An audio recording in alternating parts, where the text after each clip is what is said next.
લાચારી 3 વાગ્યા હતા. ડેલી ખખડી એટલે કમળાબાઈએ જવાબ આપ્યો, એ હા આવું છું. સામેથી પણ જવાબ મળ્યો, ટપાલ.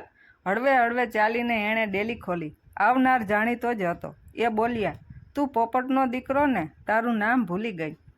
દિલીપ બાપુજી ગુજરી ગયા પછી મને રાખ્યો છે. પગાર ઓછો મળે, જરા ખેંચ રહે, પણ ચાલે છે. હાથમાં પરબીડિયું લઈને કમળાબા બોલ્યા, આ શેનું હશે? તું જ જોઈ દે ને. મારે ચાનું ટાણું થયું, તુંય પીતો જા. દિલીપે જોયું. જીવન વીમાનો ચેક આવેલ હતો. બાએ કહ્યું, તો આ ચેક તું જ બેંકમાં જમા કરાવી દેજે ને. હમણાં મને થાક બહુ લાગે છે, મારે બેંકમાં જવું નહીં, ને 5,000 ઉપાડી પણ દેજે. એમ કહી બેંકની ચોપડી અને સહી કરેલો ચેક આપ્યો. મહિનાભરના કરિયાણાનો થેલો ભરીને દિલીપ આવ્યો. કુંદને પૂછ્યું, આગલા ચૂકવ્યા વગર તો એ માલ દેવાની ના પાડતો હતો, આ ક્યાંથી લાવ્યા? દિલીપે કહ્યું, ચૂકવાઈ ગયા, અને પત્ની કંઈ વધારે પૂછે એ પહેલાં ચોખવટ કરી. કમળાબાના ખાતામાંથી 5,000 વધારે ઉપાડી લીધા છે. ભેગા થશે ત્યારે પાછા આપી દઈશું. મુન્નાની દવાનો અને ઘરનો ખર્ચો ઉપડે એમ નથી. કુંદન સમજી ગઈ, પણ કંઈ બોલી નહીં. દિલીપના ટૂંકા પગાર સિવાય કંઈ આવક ન હતી, અને મુન્નાને જન્મથી હૃદયની બીમારી હતી. એ મોટો થાય ત્યારે સારું થઈ જશે, પણ ત્યાં સુધી મોંઘી સારવાર ચાલુ રાખવી હતી. કમળાબા હવે એકલા હતા. મધ્યમ ગામમાં ખેત ઉપજના વેપારમાં પતિ સારું કમાયા હતા. બેંકમાં ઘણી બચતો જમા હતી. પોતે મહિને એકાદ વાર બેંકમાં જઈને ઘર ખર્ચી ઉપાડી આવતા. હવે દિલીપ લાવી આપતો, પણ એમાંથી થોડી રકમ શેરવી લેતો. સારું દેખાડવા કુંદન પણ ક્યારેક કમળાબા પાસે જઈને નાનું મોટું કામ કરી આપતી. આજે મુન્નાની તબિયત જરા વધુ ખરાબ લાગી. કુંદને પતિને કહ્યું, કાલે બતાવવા જવું પડશે, પૈસા તો નથી. દિલીપ બોલ્યો, કમળાબા પાસે જા, પૈસા ઉપાડવા હોય તો ચેક લઈ આવ.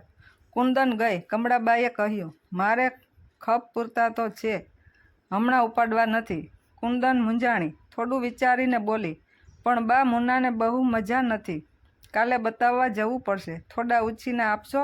કમળાબા પૈસા રાખવાની નાની પેટી લઈ આવ્યા. લે, આમાં થોડા રાખીને જોઈએ તેટલા લઈ લે.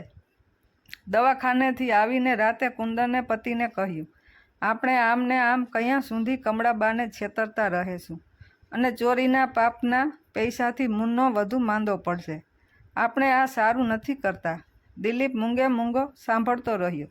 થોડી વાર પછી બોલ્યો, મારી તો હિંમત નહીં ચાલે. કાલે જઈને તું ખરી વાત કહી દે. જેટલા લીધા છે એ બધા પૈસા થશે ત્યારે આપી દઈશું.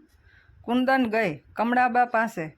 નીચે મોયે બોલી, બા, તમે અમને જેવા ખરાબ માનવા હોય તેવા માનો, પણ મુન્નાની દવાના ખર્ચા ઘણા થાય છે, પહોંચી વળાતું નથી, એટલે અમે તમારા પૈસા ચોરી લઈએ છીએ. આ પાપ મારા મુન્નાને નડે નહીં, એટલે અમે બેય અમારે માથે લઈએ છીએ.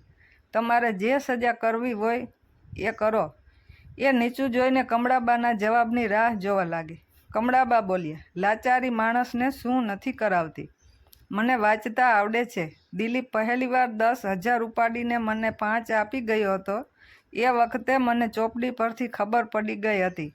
એક નિશ્વાસ નાખીને એ બોલ્યા, કોઈનું ભેગું કરેલું ધન કોણ કેવી રીતે વાપરશે એની કોને ખબર છે. મારી પાસે ઘણા પૈસા છે. મુન્નાની દવા માટે જોઈએ તેટલા લઈ જજો. કંઈ બોલ્યા વગર કુંદને મુન્નાને બાના ખોળામાં મૂક્યો. ઝાપટિયું લીધું. ઘરમાં બધે ઝાપટ ઝૂપટ કરવા લાગી. ઘર સફાઈનું કામ પૂરું થયું. હાથ મોં ધોઈ એ બા પાસે બેઠી. મુન્નાને પોતાના ખોળામાં લીધો. બોલી, બા, તમે આજથી રાંધતા નહીં. હું બેય ટાણે ભાણું આપી જઈશ, ને કચરા પોતા, કપડાં, ઠામ, વાસણ કરી જઈશ.